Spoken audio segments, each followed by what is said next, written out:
What's the true story of why and how John Kelly called someone a fascist? And what does that have to do with 2024? Such a strike in the last moments before the election threatens the very position of the Republican Party leader. Even his supporters are stunned by this remark, wondering what it might bring after the election. Kelly's explosive comment was made even louder when Vice President Kamala Harris permitted his assessment openly, which placed a new focus on Trump and his presidential approach.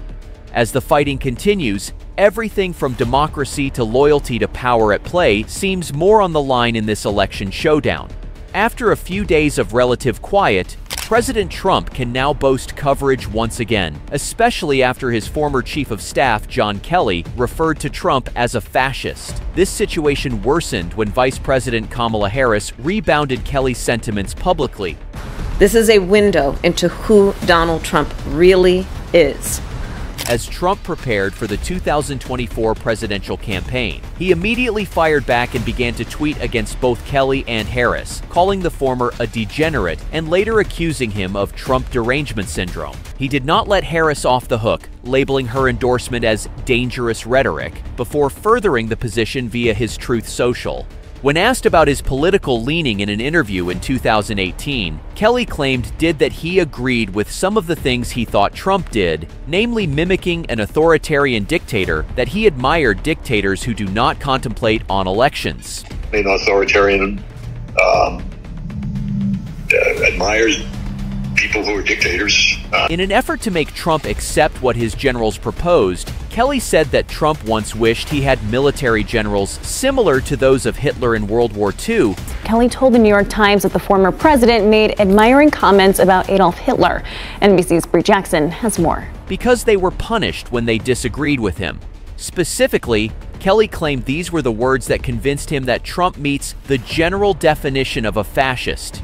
Kelly cautioned politicians who allied with Trump by stating that he would be more aggressive when wielding power, and many who worked closely with him felt the same way when he was re-elected.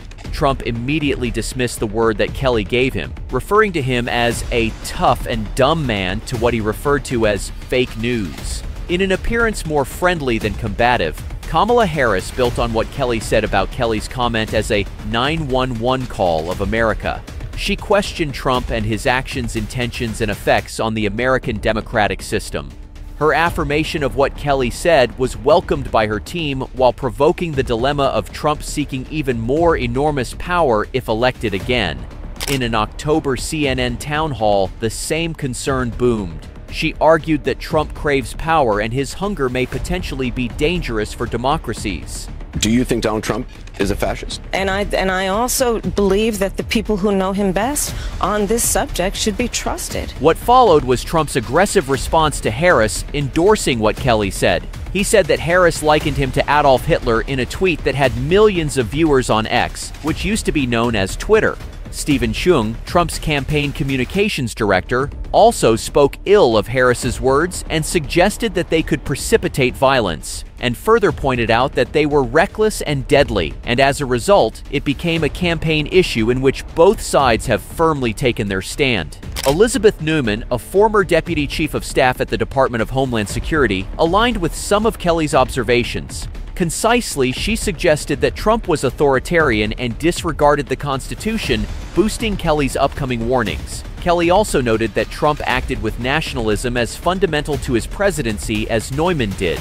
But key Republicans, such as New Hampshire Governor Chris Sununu, dubbed them outrageous and expressed personal hatred toward the speaker. Sununu was dubious about what Kelly had to say about Trump, stating that the man had been harboring resentments against Trump for quite some time now. This raises an important question. Would Trump act even more autocracy if re-elected for another 4 years? His comments about current Department of Justice probes suggest that he will take significant, possibly punitive measures should he be returned to the White House. Recently, Trump drew relatively straightforward connections with some of the GOP narratives, stating that he is ready to meddle in federal investigations. In an interview with the conservative radio host Hugh Hewitt on December 8th, Trump entertained the idea of dismissing Smith, who is probing the January 6th Capitol insurrection, the fake electors plot, and the handling of classified records by Trump. Trump claimed he could fire Smith if he were president again right now.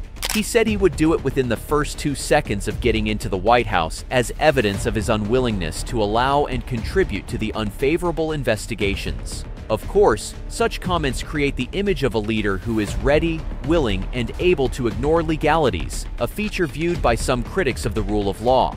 It also generates fear among some people in the United States, who may be informed that, upon victory, Trump may act presiding over the powers of the presidential term in a nearly unconstitutional manner. Not only have Trump's most recent statements caused many people to be concerned about his motives, but Trump has also referred to legal precedents that would seem to immunize him against criticism. Lately, he quoted the Supreme Court decision saying that nothing done by a president in an official capacity can be actionable, as if he could escape any ramifications of his conduct in the White House in future. That reference has caused some people to ponder how far he could go if given the mandate to govern, provoking some folks' imagination that he would go over the top dictatorially. Furthermore, Trump's leadership ethos in his maiden term often compelled an assertive, unremitting loyalist agenda, sometimes even leaning on ethical or legal boundaries, previously expressed by John Kelly, Trump's former chief of staff. According to Kelly, Trump often complained to him about military generals and officials that the president deemed insufficiently loyal and obedient to him. Self-censure. With regards to the last expectation of loyalty, sometimes it even intruded into spheres that blurred responsibility among important organizations. This was according to the author, Kelly. According to Kelly, this is the risk of having this so-called loyalty-based leadership that Trump appeared to cherish. It undermines checks and balances, which are cornerstones of democracy, something that unsettles those who hold dear the institutions, norms, and values of democracy. It adds to these concerns that Vice President Kamala Harris recently expressed support for Kelly's ideas. In agreeing with Kelly's views regarding Trump's presidential leadership, Harris also gave clues to their concern with the effects of such leadership style on the framework of democracy in the United States of America. This, especially when she came out publicly to support Kelly's comments about the president, has drawn attention to possible dangers traced to a second term of Trump's presidency if he continues to put loyalty above reason, law, and order. For those still healthily worried about the prospects of American democracy, Harris's position speaks of another worry about the kind of leadership that Trump intends to offer the country were he to clinch power. When offering her voice to Kelly's remarks, Harris paved the way in the current discourse regarding Trump's presidency, changing the subject of the Trump application.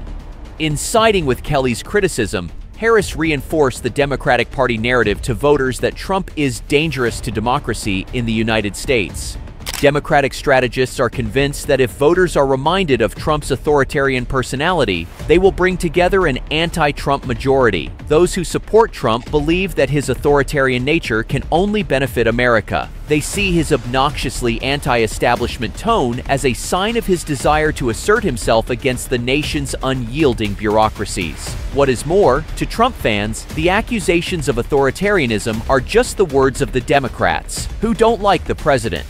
His charisma and refractory leadership are beautiful to the voters enjoying the trends of political cynicism and disappointment with the slow pace of decision-making in the United States. The question remains, how will this debate over Trump's leadership style influence the 2024 election? Based on the lines clearly drawn along party affiliations, attitude towards Trump's leadership behavior in Auckland may be the deciding factor. The base of supporters Trump enjoys will not drop him. They regard him as a steady materialization of conservative America. At the same time, voters worried about Trump's authoritarianism will presumably refrain from voting for him again. Voters are left with only what they would like to have: Trump's direct style of leadership or what they dislike about that style. This will bear the constant discourse over this president's leadership style and highly influence the outcome of 2024. However, Trump's supporters seem not bothered by critics such as Kelly and Harris, who might be the primary concerns of undecided voters. If this aspect of the conversation influences enough people, the defense of democracy may become the defining issue of the election. Trump and his critics look determined. The prize of this political struggle may shape the future of American democracy for years. Do you think Kelly's remarks will sway the 2024 election? Will Trump's leadership style impact democracy, as some believe? Let us know in the comments if you like this video and if you found it insightful, and don't forget to subscribe for more updates on this unfolding story.